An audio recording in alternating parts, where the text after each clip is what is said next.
Araw na ito, ating tatalakayin ang photo essay o larawang sanaysay. Oras ng talakayan.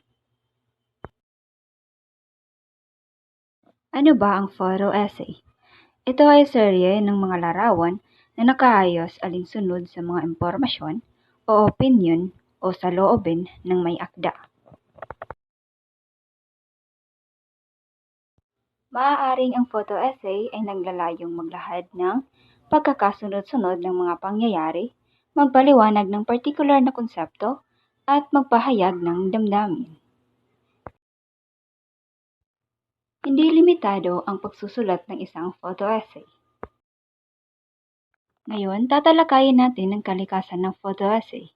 Una, larawan ang pangunahing nagkukwento at suporta lamang ang mga salita. Ibig sabihin ay mas mahalaga ang mga litrato sa isang photo essay. Pangalawang kalikasan ng photo essay ay chronological ang pagkakaayos ng mga larawan.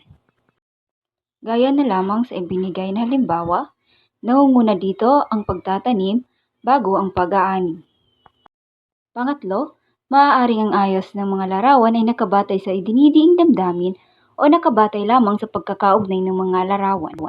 Dito ay isinasalang-alang ng may akda ang mga damdamin o emosyon na nakapaloob sa mga larawan. Ngayon naman, tatalakayin natin ang pagbuo ng isang photo essay. Una, maging pamilyar sa paksa na pinili. Unawaing mabuti ang paksa na pinili bago bumuo ng isang photo essay. Pangalawa, tukuyin ang audience sa photo essay na gagawin. Dapat malinaw at nasa punto ang paglalahad ng isang photo essay upang mas mabilis itong maunawaan ng iyong mga audience.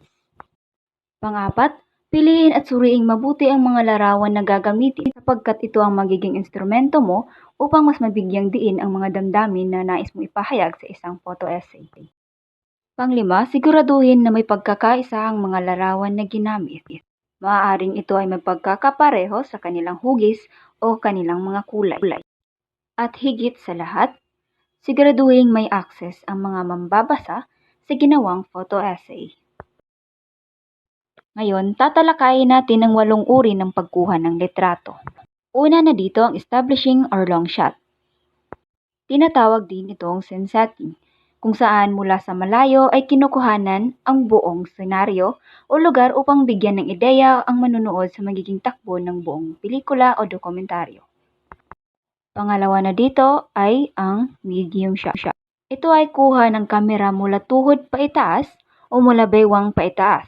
Karaniwang ginagamit ito sa mga senaryong may dialogo o sa pagitan ng dalawang taong nag-uusap. Gayon din kapag may papakitang isang maaksyong detalye.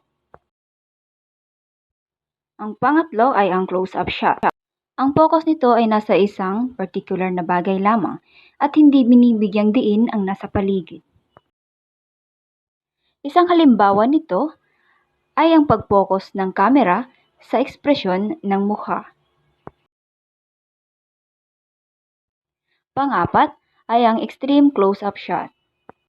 Ito ay ang pinakamataas na level ng close-up shot. Ang pinaka-focus nito ay isang detalye lamang mula sa close-up. Isang halimbawa nito ay ang focus ng kamera ay nasa mata lamang sa halip na buong mukha. Pang-5, high angle shot. Ang focus ng kamera nito ay nasa bahaging itaas, kaya ang anggulo o focus ay nagmumula sa mataas na bahagi tungo sa ilalim.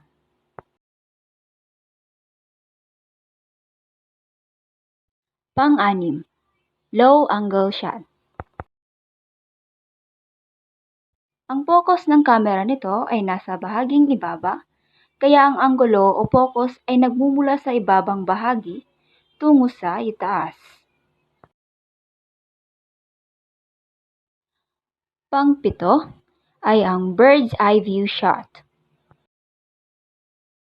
Ito ay maaari ring maging isang aerial shot na anggulo na nagmumula sa napakataas na bahagi at ang tingin ay nasa ibabang bahagi.